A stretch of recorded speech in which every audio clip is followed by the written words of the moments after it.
Hello, I am Heather Michelle, also known as Heather the Painter, and I would love to share with you a couple of very powerful tools that Corel Painter 12 has to offer both the organically trained artist and the not so organically trained artist. So this program is wonderful for people that have had background in art and people that are just looking for a creative outlet, but it also provides tools for them to make masterpieces without a lot of skill behind it. So let's go ahead and start in Painter. I'm going to open up an image by Ralph Melvin.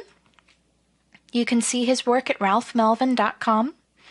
And there are a couple different very powerful tools that Painter provides that no other software provides that all work synergistically together to help you create a masterpiece without really knowing a lot about art background, art history, brush placement. With a few simple tweaks and very easy setup, you're on your way to becoming a Corel Painter Master. So I'm going to unmount my canvas by hitting Control M for mount so we can see we have our original file. So our very first incredibly powerful tool is called the cloning tool. You'll see on your color wheel here, you have two different ways to paint. You can paint and lay brush strokes down in color, or you can paint if you click on this little clone icon and it grays out. When it grays out like that, you can now paint with an image. So essentially, any brush that Corel Painter provides can become a cloning brush by either clicking U on your keyboard or clicking this little clone stamp icon. So again, if we want to paint in color, make sure your color wheel's in full color. If you want to paint with an image, we click on the clone color and we gray out our color wheel. So the second thing I want to talk about, and then I'll show you at the end how all of these really cool tools work together, is what is called tracing paper. So in order to have tracing paper, which is going to give you a ghost reference of your original image, I like to work from a clone. Now you can either paint from scratch or you can make this much easier and work from painting with an image. So in order to do so, we need to have two things open. We need our original image, and then I'm going to do File, Quick Clone. And you'll see how my new painting now, that this is we're going to work on, is now grayed out. So if we look here at our clone source palette, we'll see this little blue line. This is what's called your tracing paper. So if we hit Control T or Command T on your computer, you see how we can actually see what's on our canvas. Our canvas is blank, but if we hit Control T and we can adjust our tracing paper opacity, I'm going to take mine down to 0, then we can see our ghost reference image. So think of the old days where you had tracing paper and that little thin piece of paper that would go on top of your image that you would trace over. This is essentially your digital tracing paper. So again, it's Control or Command T. You turn it on. We can now see what we're painting on. So if we were to lay down any kind of paint, and I'm actually not going to use that brush, let's go into one of the oils.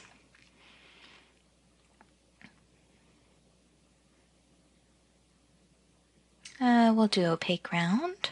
Whoops. You'll notice on my layers that I accidentally created a watercolor layer because I was using a watercolor brush, so I'm going to delete that. And you'll see my canvas is blank. So at this point, we're painting with pure color. This is not what we want. I want to be able to clone from this image, which means painting with an image. So I'm going to click on my clone stamp. It's grayed out my color wheel, so I can now paint with an image, as messy as it may be. We'll fix that in just a second. So as you can see, I'm actually painting with my source file. So we can turn on our tracing paper again to make sure, okay, we're not anywhere really close to this because I'm being really messy with this brush. So again, Control T turns on your tracing paper, shows you your source file. Control T again toggles back to your painting, or in this case, my very messy painting because we have not made any brush adjustments. Now, a couple reasons why the tracing paper is so incredibly powerful and important is, for one thing, it will keep you to, it'll allow you to only paint with one layer, which reduces your file size, it frees up hard drive space. It also allows Painter to work faster because, as you know, when you start working in layers, in your layers palette here, it will, sometimes slow down the software because the file size becomes so large. So with working with the tracing paper, we only have to paint on the canvas because with one or, well, two clicks of a button, Control T, we have our original piece that we can always look at. Control T again, we're back to our painting. So we're not actually physically altering our painting, we're just looking at a ghost file because this one's open. So remember how we talked about cloning in the first part? I want to show you a little bit about the clone panel here. And by the way, if you ever lose any of these panels, they can all be found under Window. And you'll see your color panel, brush control panel. We've got our clone source, our layers.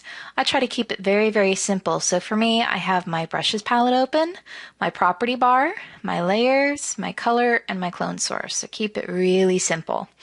So on the clone source, it will show us a little preview of what we're actually cloning from, which is really cool because it saves you time in figuring out which one am I cloning from if you have multiple images open, which is the next thing is very powerful, is you can clone from multiple sources within a click of a button.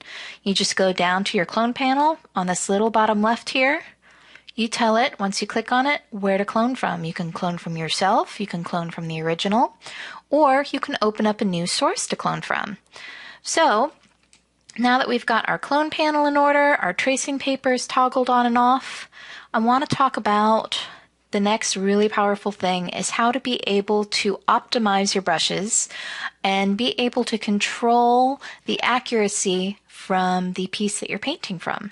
So I'm going to go to one of my very favorite brushes. It's under oils and it is the Smeary Round. So as you can see, oils, Smeary Round. I'm going to use it as a cloner. Now I want to do a couple very simple tweaks. We'll see right here we have our opacity at 100%, which means how heavy you're laying down paint. If I were to do this in color, I'll show you this way. Our resaturation is how much color is actually charged onto your brush. So in this case, we have 100% opacity, 100% reset, so it's a very solid brush. If I were to take this resaturation down to 0, watch what happens. I'm not laying down any color because there's 0% color charged onto my brush. So essentially, if any of these brushes have a resaturation feature that you can play with, any brush that has that automatically becomes a blender if your resaturation goes down to 0. So now that I've totally messed up this painting, I do want to share two more little settings before we can fix it, and it is quite repairable, so bear with me. We have our next little thing called bleed, and this determines how smoothly that you're blending your paint that's underneath. So if you see here it's kind of choppy, we'll zoom in real close. You see how nice and soft that is compared to all these harsh lines? So if you want very smooth skin or smooth like you're working on ceramic or porcelain or a metal surface, make sure your bleed is at 100%. If you want it a little choppier, take it down to 50. If you want it very choppy and more impressionistic, we'll take it down to 0. See how much heavier that is? You're essentially whatever color that the brush is laying on initially drags that color. So once again, bleed at 100%, very smooth. Bleed at 0, pretty rough. So our last little setting that we can change that's automatically available to us is our feature. And this is really important. I'll show you really quickly. I'm going to put some color charge to my brush just so you can see here. So essentially your feature is if you took your stylus pen, because I'm always working with a Wacom tablet or some kind of pressure sensitive pen, I don't recommend using Painter with a mouse because you get one pressure sensitivity level. With Wacom tablets you have at least 1200 depending on which tablet you're using. So if you take your Wacom pen and you look at the tip and imagine this is a paintbrush, your feature determines the space between each of those bristles. So right here you can see if we take our feature all the way up to 20, We'll zoom in real closely. You see here, it's very sparse. What this translates to is a very scratchy, bristly brush stroke. So when I'm setting my feature to 20, there are 20 pixels of space between each bristle. Now, if I take my feature down to, say, about 1, let's try 1.1, watch the difference. Same brush, I haven't changed anything but the feature. I'm going to dab, whoops, take my brush, dab a stroke. Now see the huge difference between 20 and 1.1. And how this translates my brush stroke is a nice, solid, very, very thick brush stroke. You can see it's not as streaky. So what this means is when you're working on an image and you want it to have kind of a nice bristle look, take your feature up. Let's bump that up to about 5. There we go, I'm liking that. Nice and bristly, gives you that nice streaky mark, and when you continue to work with a little bit of bristle in your paint, it gives it a really nice organic heavy oil look. So those are the options available to us immediately. If we ever wanted to really dive into the brushology, everything's available at Window, brush control panels, and each of these have a few little tweaks that you can mess with, but that's for another time. So I want to show you why the cloning tools are so powerful and so, easily controllable and accurate. The one major thing that determines how accurate your painting is your resaturation. So let's turn this into a cloning brush by clicking on the clone color stamp icon. You'll see that our color wheel grays out. And I'm going to take my feature down to 4. Now, if you look closely, I am painting in with image, but it's starting to smooth out because of this brush. We're fixing all this awful area that we had just kind of messed with color. We have a little bit of bristle to it if you look at the ends, because my feature's at 4.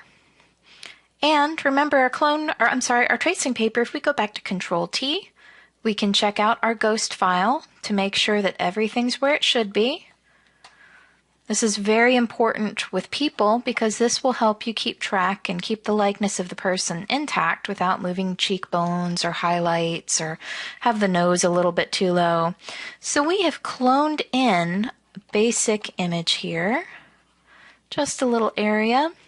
Now, if you'll see closely, it's applying the brush's attributes to our painting.